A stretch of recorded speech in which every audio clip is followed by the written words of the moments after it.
नमस्कार दोस्तों, कैसे हैं आप सब। मैं सुषमा चेतानी। पहले एपिसोड में मैंने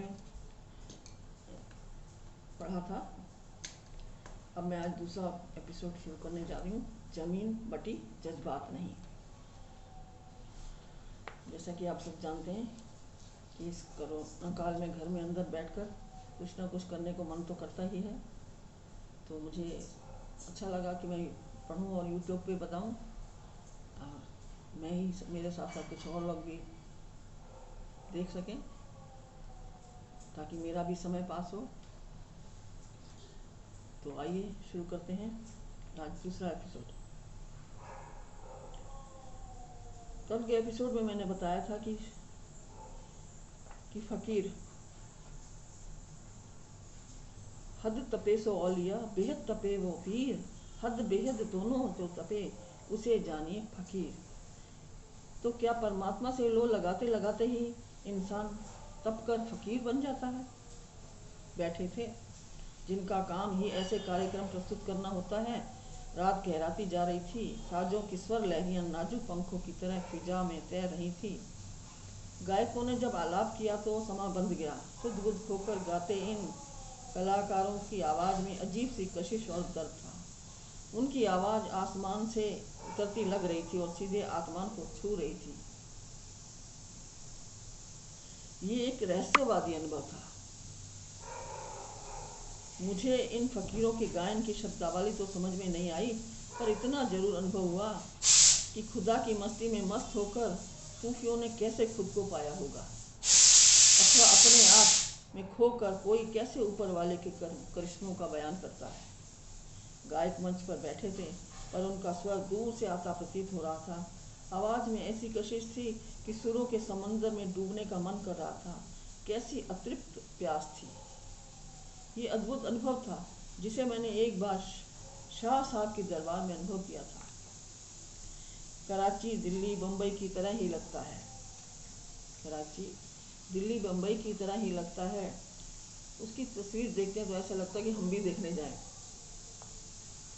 एक और सजी धजी दुकानें, शानदार इमारतें, चौड़ी सड़कें, शोरगुल से भरा समुद्र तट और तली मछलियों की तेज बू। मछलियाँ बहुत सस्ती थी, 10 रुपये में एक प्लेट, जिसमें 4 मछलियाँ थीं। यही कारण है कि मैकडोनल्ड और KFC में यहाँ भीड़ नहीं होती, और जो ऐसी चाट पकौड़ियों पर होती है, बड़े से भारी तवे पर तेल में सिकती भरी सुनहरी छोटी छोटी मछलियाँ, गर्मा गर्म मछलियों के पर बुरके चटपटे मसाले, खाने वालों की भीड़। मुझे प्रख्यात साहित्यकार फणीश्वर नाथ रेणु का स्मरण सिंध में 17 महीने बाद आया। इस संस्मरण में उन्होंने लिखा है, रोहड़ी स्टेशन पर उतरते ही पल्ला नर मछली के तले हुए बड़े बड़े टुकड़ों ने मेरा ध्यान आकर्षित किया। जन्मजात मत्स्य लोलुपता पानी बनकर जीभ पर उतर आई, और मैंने अंदर ही अंदर अपने मैथिल पूर्वजों का स्वाद वृत्ति को प्रणाम किया। तो क्या प्रणाम करके ही रह गया? नहीं, स्टेशन से बाहर निकलकर सराय में ठहरा और गुरु नानक होटल में बैठकर इत्मीनान से भगवान के मत्स्य अवतार की पूजा की। कराची के दूसरे और संकरी गलियां, कचरे के ढेर, छोटी छोटी एक दूसरे से सटी दुकानें, आवारा कुत्ते, मोटी ताजी बिल्लियां, लोगों की भीड़, मिली जुली आवाज़ें, अर्धचली इमारतें हैं। ये सब देखकर पुरानी दिल्ली और बम्बई के पुराने भोपाल की याद आ गई। सिंध भ्रमण के लिए तैयार हमारी एयर कंडीशनर सजी धजी शानदार बस, जिसके दोनों ओर सुरक्षा कर्मियों की गाड़ियां और आगे एक हथियारबंद पायलट गाड़ी चल रही थी, हमें कराची से हैदराबाद लेके जा रही थी। कराची हैदराबाद हाईवे बहुत बढ़िया बना हुआ है। चिकनी काली चमकदार सड़क की प्रशंसा की तो पता चला कि ये रास्ता फौजी गाड़ियों के आवागमन की सुविधा के लिए बनाया गया है, और पाकिस्तान में फौज की क्या अहमियत है ये तो सभी जानते हैं। जाम शोरों पास आ गया था। यहाँ पर सिंधलाजी सिंध के इतिहास और लोक जीवन को साकार करती है। खूब खुला खुला सा प्रांगण और विशाल भवन, सब कुछ बेहद आकर्षण और मन को लुभाने वाला। कहीं पुराने हथियार, कहीं गहने सजे थे, तो कहीं लोकवाद्य, तबला, सारंगी आदि। मोहनजोदाड़ो की खुदाई से प्राप्त कुछ चीज़ें भी यहाँ रखी थी।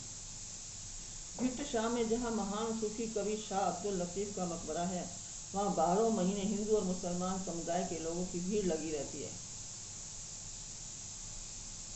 यूनानी कवि इलियड और होमर के समकक्ष माने जाने वाले इस अद्भुत कवि ने सिंध के लोक जीवन और मान्यताओं को अपने काव्य में अभिव्यक्त किया है। बेहद सादा जीवन जीने वाले इस सूफी कवि की कविताएं शाह जो रसालों में संग्रहित है।